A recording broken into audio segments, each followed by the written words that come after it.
네, 여러분 반갑습니다. 오늘 또 성경 통독 미리 보기 시간이 찾아왔습니다. 오늘 이번 주에 우리가 함께 읽을 말씀은요, 역대하 25장부터 에스라 6장까지의 말씀입니다. 이제 오늘로 길었던 또 역대기를 마무리하고 이제 에스라로 넘어갑니다. 이제 포로 이후 백성들의 삶을 우리가 함께 볼 수 있을 것 같아요. 그래서 또 역대기부터 읽을 건데요.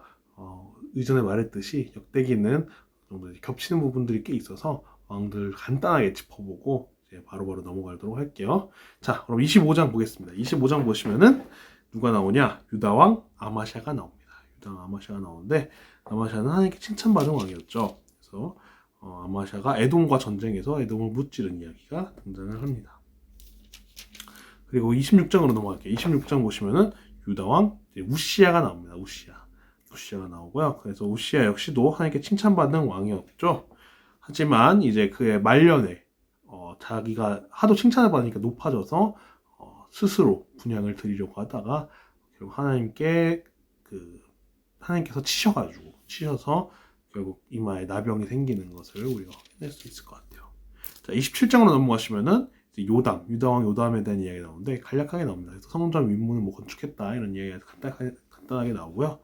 자, 28장으로 넘어가시면은 아하스 왕이 등장을 합니다. 근데 아하스 왕이 엄청나게 악한 왕으로 유명합니다. 그래서 어느 정도냐면은 자신의 자녀들을 그 이방 그런 예배로 이제 바칠 정도로 그런 모습으로 그 정도로 악한 왕이었습니다. 그래서 아하스의 모습이 등장을 하고 오데시라는 선지자가 아하스를 꾸짖는 것을 우리가 확인할 수 있을 것 같아요. 네, 그래서 29장으로 넘어가시면은 히스기야가 등장을 합니다. 히스기야는 하나님께 칭찬받은 왕이었죠. 그래서 이제 아수르와의 전투에서 아수르를 이제 이겨내고 또 이제 성전을 위하여서 또 노력했던 왕이 바로 이제 히스기야 왕입니다. 네. 그리고 30장으로 넘어가시면 히스기야의 업적 중 하나인 유월절, 그 중에서도 송유월절을 지켰다는 것이요. 송유월절이란 이제 원래 그 유월절이 있는 달에 함께 행사를 해야 되는데 피치 못해 사정으로 그 어디 다른 타국에 있거나 그래서 못하는 경우를 대비해서 속유월절을 이제 만들게 됩니다. 그래서 속유월절 지켰다라는 이야기들을 우리가 한번 확인을 할 수 있을 것 같아요. 네, 31장 보시면요, 이제 히스기야의 개혁 부분이 나옵니다. 히스기야가 어떤 쪽으로 개혁을 했는지 우리가 살펴볼 수 있고요. 바로 32장으로 넘어가시면은 이제 아수르 군대가 이제 침공을 하게 됩니다. 33장으로 넘어가시면은 이제 므낫세와 아몬에 대한 이해가 나옵니다. 근데 여기서 원래 사실 열왕기에서 므낫세는 상당히 악한 왕으로 정말 유명해요. 근데 여기서는 악한 왕이지만 이후에 회개를 했다 이런 장면이 등장을 하게 됩니다. 그래서 그것이 이제 32장의 말씀이고요. 네, 34장 보시면요, 이제 유다왕 요시야가 등장합니다. 요시야가 어떤 개혁을 이뤄냈느냐. 요시야가 많이 칭찬받은 왕이잖아요. 칭찬받은 왕인데 여기서 어떻게 했는지 우리가 볼 수 있을 것 같고요. 그리고 중요한 것이 율법책이 발견이 됐다는 거. hil기야가 이제 그 두루마기 찾고 사반이 낭독을 하게 됩니다. 그래서 그런 내용들 볼 수 있을 것 같고요. 35장으로 넘어가시면은 요시야의 시기에 처음으로 이제 유월절이 제대로 지켜집니다. 히스기야 때는 앞서서 송유월절이었잖아요. 한 달이 지난 후에 드리는 그 유월절만을 드렸는데 이제 온전하게 유월절을 이제 지킬 수 있는 그런 것이 이제 나오게 됩니다. 36장으로 넘어가시면은 이제 나머지 왕들 있죠. 여호로 시작해서 그 왕들 여호아스, 여호야김, 여호야긴 그리고 시드기야까지 이제 그 포로로 잡혀가는 그런 내용을 우리가 확인할 수 있을 것 같아요. 네, 그래서 역대한 이렇게 마무리되고요.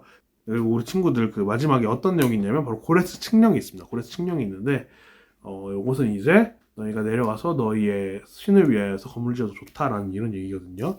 그래서 그렇게 하면서 역대하가 끝나고요. 이제 에스라로 넘어갑니다. 에스라 1장을 보시면은 이제 바벨론 1차 포로 귀환에 대한 이야기가 나와요. 그래서 세스바사를 인도자로 해서 이제 첫 번째 포로 귀환이 시작이 되고요.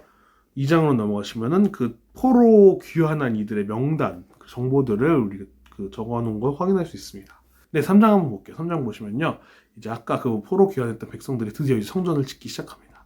그러면서 번제를 드리는 모습들, 이제 성전 기초공사를 합니다.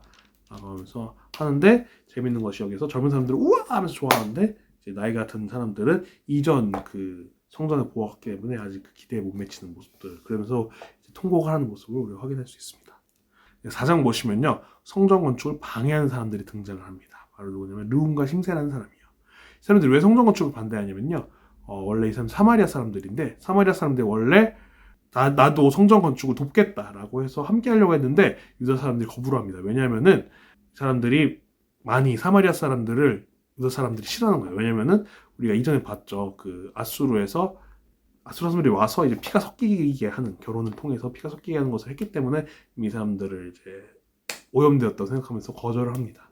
거부를 하니까 이 사람들이 이제 오히려 그럼 성전 건축 못하게 하려는 그런 모습을 우리가 확인을 할 수 있어요. 살짝 그런 내용이고요. 그래서 이 사람들이 실제로 그 페르시아 왕에게 어떻게 보면 그 고발장을 보내는 거죠. 이들이 성전 건축을 짓게 해서 안 됩니다라고 보내니까 실제로 이제 페르시아 왕이 그것을 보고서 성전 건축을 못하게 합니다. 그래서 오랜 기간 동안 성전 건축이 이루어지지 못하게 되죠. 그래서 5장으로 넘어가시면요. 성전 건축을 다시 시작하는 내용들이 있어요. 그래서 이들이 다시 고레스 칙령, 우리가 이전 아까 보였던 그 고레스 칙령을 다시 한번 가져와서 보여주는 거예요. 너희 선대 왕이 이렇게 하라 했다. 성전 건축해서 된다고 했다. 그래서 그걸 보여주니까 다시 할 수 있게 되는 거예요. 그래서 성전 건축을 다시 시작하는 내용이 이제 등장을 하게 됩니다. 자, 그래서 6장을 보시면요. 아까 5장에서 그렇게 얘기했죠. 고레스가 조서를 내려서 할 수 있게 했다. 한번 확인해봐라. 그래서 확인하는데 6장에서 이제 그 발견이 돼요. 고레스의 조서가. 그래서 고레스가 앙메다 궁성에서 이제 고레스의 조서에 대한 내용이 발견되니까 그것을 보고서 이제 다리오 왕이 그러면은 성전 건축을 할 수 있게 허락해준다. 이런 내용들이 이제 등장하면서 오늘 통독 분량이 마무리되게 됩니다. 네. 이제 어떻게 보면은 역사서도 좀 끝을 향해 달려가고 있네요. 그래서 또 우리 친구들 돌아오는 이번 주에도 열심히 또 읽으면서 또 역사서를 좀 조금씩 더 잘 읽어갔으면 좋겠습니다. 그러면 이번 주에도 화이팅입니다.